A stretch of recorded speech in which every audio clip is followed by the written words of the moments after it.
မင်္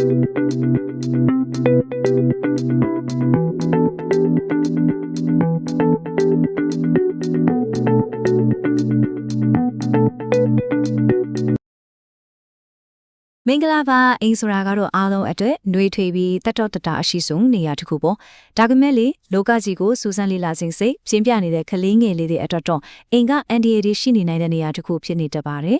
ဒီနေ့မှာတော့ကျွန်တော်တို့ရဲ့အိမ်ကိုအသက်9နှစ်အောက်ကလေးတွေအတွက်ဘယ်လိုဘေးကင်းဆုံးနေရာတစ်ခုဖြစ်အောင်လုပ်ဆောင်နိုင်မလဲဆိုတဲ့နီလန်းကောင်းတွေကိုအတူတူလေ့လာကြည့်ကြအောင်ကဲအရင်ဆုံးဒီမေးခွန်းလေးကိုတစ်ချက်လောက်စဉ်းစားကြည့်ကြရအောင်အသက်9နှစ်အောက်ကလေးတွေရောအတွက်အန်ဒီအေအရှိဆုံးကဘယ်နေရာဖြစ်မလဲ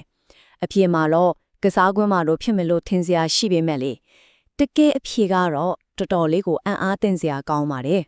်ဟုတ်ပါပဲအဖြေကတော့သူတို့ရဲ့ကိုယ်ပိုင်အိမ်ပါပဲတော်တော်များများကထင်မိထားမိဘူးနော်တကယ်တော့လေကာကွယ်လို့ရတဲ့ကလေးထိခိုက်မှုအများစုကအလုံးကြုံစုံလို့ထင်ရတဲ့အိမ်ထဲမှာပဲဖြစ်နေတာပါဒါပေမဲ့စိတ်တော့အញ្ញမ်းမပူပါနဲ့နော်ဒီနေ့ပြောပြမယ့်ရိုးရှင်းတဲ့ကြိုတင်ကာကွယ်မှုလေးတွေနဲ့ DNTA တွေကိုတိတိတတ်တာချွတ်ချပစ်လို့ရပါတယ်ခဲ့ဒါဆိုပထမဆုံးအပိုင်းကိုကြည့်လိုက်ရအောင်ဒါကတော့အိမ်မှာဖြစ်များဆုံးအန်ဒရီရဲ့အုပ်စုတစ်ခုဖြစ်တဲ့မိဖို့ချောင်းနဲ့ရေချိုးခန့်လွန်နေရတွေမှာအမြဲတွေ့နေရတဲ့အပူမီပြီးတော့ရေဒီသုံးမျိုးနဲ့ပတ်သက်တဲ့အန်ဒရီတွေကိုဘယ်လိုကာကွယ်မလဲဆိုတာပါပဲโอเคဒီအချက်တွေကလည်းနေတိုင်းတတိထားပြီးအလေးကျင့်လုပ်လိုက်ရုံနဲ့ကိုအန်တရီကိုအများကြီးရှော့ချနိုင်မှာပါ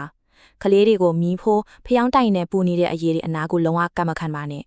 ချက်ပြုတ်တဲ့အခါဆိုရင်လေအိုးလိုက်ကင်တွေကိုအမြဲတမ်းအတွင်းဘက်ကိုလှည့်ထားပေးပါအစိုးမထားရင်ကလေးတွေဆွဲချမိတတ်လို့ပါပြီးတော့ချက်ပြုတ်နေတော့ကလေးချီထားတာမျိုးကိုတော့လုံးဝရှောင်ရပါမယ်မီးချစ်တို့အမီးချစ်ဆန်တို့လိုအရာတွေကိုကလေးလုံးဝမမိနိုင်တဲ့နေရာမှာတိန်းနောက်ဆုံးတစ်ခုကတော့ရေချိုးကန်းထက်ကရေပုံးတွေကိုသုံးပြီးတာနဲ့ချက်ချင်းရေသွင်းပေးဖို့လုံးဝမမေ့ပါနဲ့ရေနဲ့ပတ်သက်လာရင်တော့လေဒါကတော့လုံးဝကိုမမေ့တဲ့အရေးကြီးဆုံးစီကံချက်တစ်ခုပါပဲကလေးတယောက်ကိုရေနားမှာတယောက်ထဲပြီးတော့မှမထားခဲ့ပါနဲ့စက္ကန့်အနည်းငယ်လေးတောင်မှနော်ရေကလက်တစ်စစ်စာလောက်ပဲရှိတယ်ဆိုရင်တောင်ကလေးလေးတွေအသက်အန္တရာယ်ရှိတယ်ဆိုတာကိုခေါင်းထဲမှာအမြဲထည့်ထားရမှာမယ်ဟုတ်ပြီဒါဆိုရင်နောက်ထပ်အဖြစ်များတဲ့အိမ်တွဲအန္တရာယ်တစ်ခုဖြစ်တဲ့ပြုတ်ကျတာတွေဓာတ်လိုက်တာတွေအကြောင်းဆက်ကြည့်ကြရအောင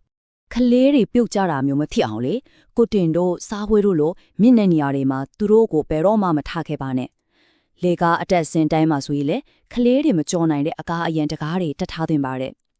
်နောက်တစ်ခုကတော့ကျန်းပင်ကိုအမြင့်ရှင်းလင်း၆သွင်းနေအောင်ထားတာကချော်လဲတာတွေတက်မိတာတွေကိုကာကွယ်ပေးတာဖြစ်သွားတာပေါ့လက်စစ်အန်ဒီယာတက်ကတော့မတုံးတဲ့ပလက်ပုတ်တိုင်းကိုအဖုံးလေးတွေနဲ့တေချာပိတ်ထားပြီးဝါယာကြိုးတွေကိုကလေးမမိနိုင်တဲ့နေရာမှာစနစ်တကျထားဖို့ကအရန်ရည်ကြီးပါတယ်ကဲအခုတစ်ခါကျတော့ကလေးတွေရဲ့စူးစမ်းကျင်စိတ်ကြောင့်ဖက်တက်တဲ့အန်ဒရီတွေဘက်ကိုတွားကြည့်ရအောင်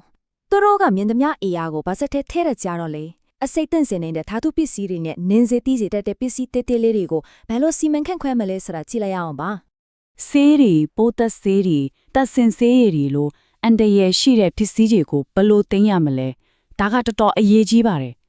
်ဥပမာဘေးစင်အောက်တို့ချမ်ပီယံဘော်တို့မှာဒီတိုင်းထားတာမျိုးကလုံးဝမလုပ်သင့်ပါဘူးအကောင်းဆုံးကတော့ကလေးတွေလုံးဝမမီနိုင်တဲ့အမြင့်မှာတောခတ်ခါတဲ့ဗီဒီယိုထဲမှာသိမ်းတာပါပဲနောက်ပြီးအရေးဆုံးတစ်ချက်က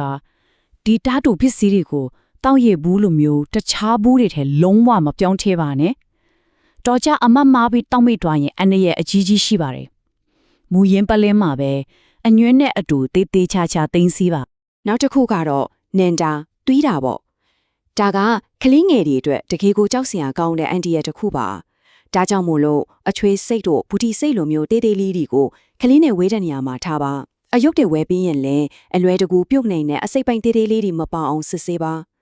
အစာကျွေးတဲ့အခါမှာလည်းမျိုးချရလွယ်တဲ့အတုံးသေးသေးလေးတွေဖြစ်အောင်တေချာလီးဖြစ်ကျွေးပြီးအရေးကြီးဆုံးကတော့အစာစားနေတဲ့အချိန်ဖြစ်ဖြစ်စော့ကစားနေတဲ့အချိန်ဖြစ်ဖြစ်အမြဲတမ်းအနားမှာနေပြီးတော့ကြီးကြပ်ပေးဖို့ပါပဲကဲအခုထိပြောခဲ့တဲ့အချက်ဒီအားလုံးကတကယ်ကိုအရေးကြီးပါတယ်ဒါပေမဲ့လေအဲ့ဒီအရာအားလုံးထက်ပိုအရေးကြီးတဲ့အခြေခံအကျဆုံးထိကအချက်တစ်ချက်ရှိနေပါသေးတယ်ဒါကိုအဆုံးစုံတော့ဘေးကင်းဤကွင်းရဲ့လို့တော့တင်စားလို့ရပါတယ်။ဒါဆိုမေးစရာရှိတာကထိခိုက်တန်ရာအားလုံးနီးပါးကိုတားဆီးပေးနိုင်တဲ့လှုပ်ဆောင်ချက်တစ်ခုတည်းကဘာဖြစ်မလဲ။အခုနကပြောခဲ့တဲ့အကြံပေးချက်တဲ့အားလုံးကိုတစ်ခုတည်းနဲ့ချီနှောင်ထားတဲ့အရာကဘာများဖြစ်မလဲ။ဟုတ်ပါတယ်။အဖြေကတော့အဆက်မပြတ်ကြီးချက်နေချင်းပါပဲ။တက်ကြွနဲ့အာယုံစိုက်ပြီးကြည့်နေတာကကလေးဘေးကင်းရဲ့တို့အထီအောင်စုံနီးလမ်းပဲပေါ့။တခြားအကာရန်နဲ့တိုးတွေကအထောက်ကူချစ်နိုင်ပြီမြဲ မိဘအုပ်ထိန်သူရဲ့နိုးနိုးကြကြရှိတဲ့မျက်စိတစုံကိုတော့ဘယ်အရာကမှအစားထိုးလို့မရပါဘူး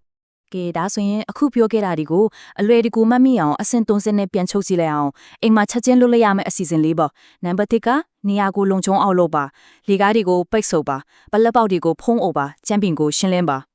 နံပါတ်2ကအန်ဒီရဲ့ရှိတာတွေကိုတောက်ခတ်တင်စီပါဓာတုပစ္စည်းစေဝါနဲ့ပစ္စည်းတေးသေးလေးတွေအားလုံးကိုလုံခြုံအောင်ထားပါပြီးတော့နောက်ဆုံးနံပါတ်3ကတော့အမြဲတမ်းကြီးကြပ်ပါအဆက်မပြတ်အာလုံးစိုက်ပြီးကြည့်ရှုစောင့်ရှောက်ပေးပါ အခုဒီအကြောင်းအရာလေးကိုအဆောင်မသက်ခင်မှာဒီမေးခွန်းလေးကိုကိုဘာသာကိုပြမေးကြည့်စေချင်ပါတယ်ပို့ပြီးပြေးကဲလုံခြုံတဲ့အိမ်ချက်လာအောင်ဒီနေ့မှာပဲဘလို့ပြောင်းလဲတစ်ခုကိုစလုပ်မလဲဒီနေ့မျှဝေပေးခဲ့တဲ့အချက်လေးတွေကကိုချစ်ရတဲ့ကလေးတွေအတွက်လုံခြုံပြီးနှွေးထွေးတဲ့အိမ်ပတ်ဝန်းကျင်လေးတစ်ခုဖန်တီးပေးနိုင်ဖို့အထောက်အကူဖြစ်မယ်လို့မျှော်လင့်ပါတယ်အချိန်ပေးပြီးနားထောင်ပေးတဲ့အတွက်ကျေးဇူးအများကြီးတင်ပါတယ်